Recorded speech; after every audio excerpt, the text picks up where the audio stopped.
It's called the Great War between good and evil. I think what it means is pick a direction and go with everything you got. Just pick one and go. I told my staff the other day, next best to prosperity is adversity. If one doesn't get you, pray for the other. We all do better from one of two reasons, inspiration or desperation.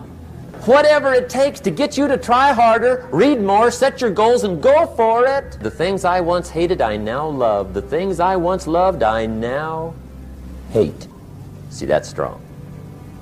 Here's the key to the good life. Learn to put everything you've got into everything you do.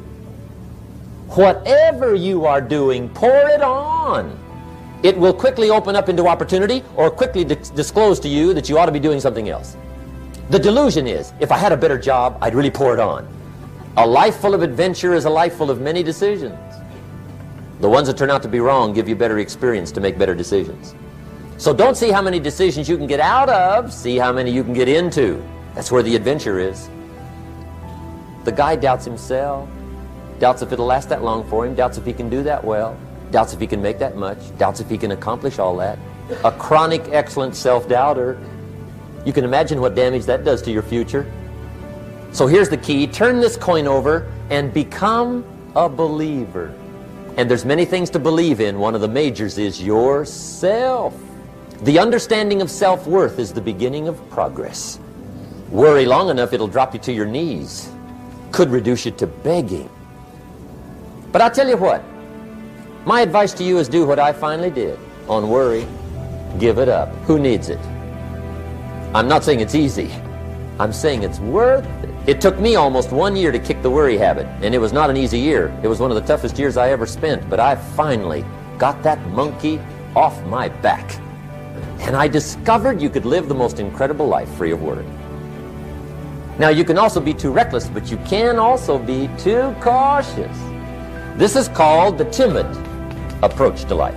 And my caution was always the risk. Risk used to drive me right up the wall. I used to say, what if this happens? It's called the language of the poor. What if this happens? And on top of that, if this was to happen, look at the fix I'd be in. I better not try. I finally discovered it's all risky. The minute you were born, it got risky. If you think trying is risky, wait till they hand you the bill for not trying. If you think investing is risky, wait till you get the tab for not investing. See, it's all risky. Going into business is risky. Investing your money is risky. It's all risky. I'll tell you how risky life is. You're not going to get out alive. That's risky. The Englishman says, well, if that's the way it's going to work out, let's give it a go. Right, that's what it's for. Give it a go. Somebody says, yeah, but I'm looking for safety and security. Fine, then huddle in a corner. But what a way to live. Right. Don't ask for security, ask for adventure. Better to live 30 years full of adventure than 100 years safe in the corner. See, it's not important how long you live. What's important is how you live. The deadly disease of always looking on the bad side, the problem side, the difficult side, checking all the reasons why it can't be done. The poor pessimist leads an ugly life. He doesn't try to figure out what's right. He tries to figure out what's wrong. He doesn't look for virtue. He looks for faults. And when he finds them, he's delighted. How ugly. The poor guy looks through the window, doesn't see the sunset. He sees the specks on the window. And this is the poor guy, right, who rushes up, takes such leave of his senses. This guy rushes up and he says, I've got 5 good reasons why it won't work. He's so dumb he doesn't know all he needs 1. He's got 5. The glass is always half empty. To the optimist, the glass is half full. Why would the same measure affect people 2 different ways? Answer, it all depends on how you look at it. Our lives are mostly affected by the way we think things are, not the way they are. The way we think they are affects us most. Poor thinking habits keeps most people poor, not poor working habits. Most people work hard, but they don't think hard. The mind is like a factory, a mental factory. What builds the economic, social, financial fabric of your life. A Bible phrase that says, as you think, so you become. What a man reads pours massive ingredients. into his mental factory, and the fabric of his life is built from those ingredients. Mr. Rohn, how do you build the good life? I said, it's simple. It's not easy, but it's simple. Here's how you build anything. Select the right ingredients, keep out the wrong ingredients, and it starts with thought. Everything starts with thought. So you must be wise and careful what you think about, because that starts everything. What would happen if somebody dropped sugar in my coffee? They said, well, you'd be okay. I said, what if somebody dropped strychnine in my coffee? They said, well, you'd be dead. I said, correct. Lesson 1. Life is both sugar and strychnine. You gotta be careful. I said, what if my worst enemy drops in the sugar? They said, will you be okay?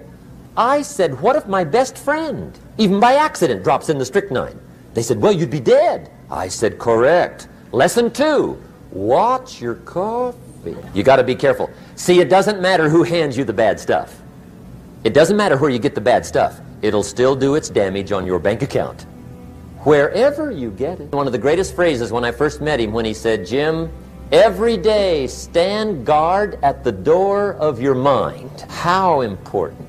And you decide what goes into your mental factory. Don't let anybody just dump anything they want to in your mental factory, because you've got to live with the result. The last disease, complaining, crying, whining, griping, a Bible word called murmuring. See, that'll ace your future. Spend 5 minutes complaining and you have wasted 5. And you may have begun what's known as economic cancer of the bone. Surely they will soon haul you off into a financial desert and there let you choke on the dust of your own regret. I hope I said that well, so you won't forget. It's a deadly disease. If you don't think it's bad, ask the children of Israel of Old Testament fame. Typical of us all, their story just happened to get in the book. Story says, children of Israel were slaves. God performed a series of dazzling miracles and got them out. And now they're heading for the promised land. Remember the story? Heading for the promised land. Tragedy of the story, they never got there. Reason, from day one, they started to complain. They griped about the water. They griped about the weather. They whined and cried and griped about the food. They griped about the leadership. They whined and cried because it was too far, too cold, too hot, too difficult, too miserable. I mean, they whined and cried for years. Finally, God said, I've had it, trip canceled, or something like that. The story says they died in the desert, never got to the promised land. Which I think means 2 things. Indulge in this long enough, you get your future canceled. And I guess it also means even God himself can only take so much. Okay. Just be on the lookout of the things that can destroy all the good you start. The war is on. And this evening, tomorrow, mentally, personally, socially, economically, you got to make sure you're winning the war. And this is part of it.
I feel like I'm losing my mind. Is everybody in the world blind? Please, Lord, give me a sign, a sign. I feel like I'm losing my mind. Is everybody in the world blind? Please, Lord, give me a sign, a sign. I wanna be the greatest. Everybody on the fake shit. I look around and feel like everybody is the fakest. I make this every day and I'm impatient, hoping one day I blow up from the basement. Statement, the top is so vacant. I don't hear shit that I think is amazing. Waiting for my day when I'm playing sold out shows for 1,000 faces. Hey, give me that crown, get in my way and to be put down. It ain't your place, all this my town. If I want that shit, then I'll get it right now. I'm losing it, the noose it fits. I'm losing shit, a stupid myth. You choose to live or choose to dip. You choose to fight or lose your grip and lose a gift. I feel like I'm losing my mind. Is everybody in the world blind?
I feel like I'm losing my mind. Is everybody in the world blind?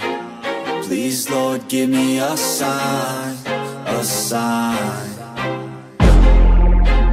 I feel like I'm losing my mind. Is everybody in the world blind? Please, Lord, give me a sign, a sign. I wanna be the greatest. Everybody on the fake shit. I look around and feel like everybody is the fakest. I make this every day and I'm impatient, hoping one day I blow up from the basement. Statement, the top is so vacant. I don't hear shit that I think is amazing. Waiting for my day when I'm playing sold out shows for 1,000 faces. Hey, give me that crown, get in my way and to be put down. It ain't your place, all this my town. If I want that shit, then I'll get it right now. I'm losing it, the noose it fits. I'm losing shit, a stupid myth. You choose to live or choose to dip. You choose to fight or lose your grip and lose a gift. I feel like I'm losing my mind. Is everybody in the world blind? Please, Lord, give me a sign, a sign. I feel like I'm losing my mind. Is everybody in the world blind? Please, Lord, give me a sign, a sign. There's no mercy in this world, just hunger-thirsty persons in different versions. Each new update, that shit worsens. Why? Pull back the curtain and you'll see the different vermin. We all have different burdens that all seem to cause disturbance. Yo, so do me a favor, don't treat me like a neighbor. Don't need the different flavors of your problems just to savor.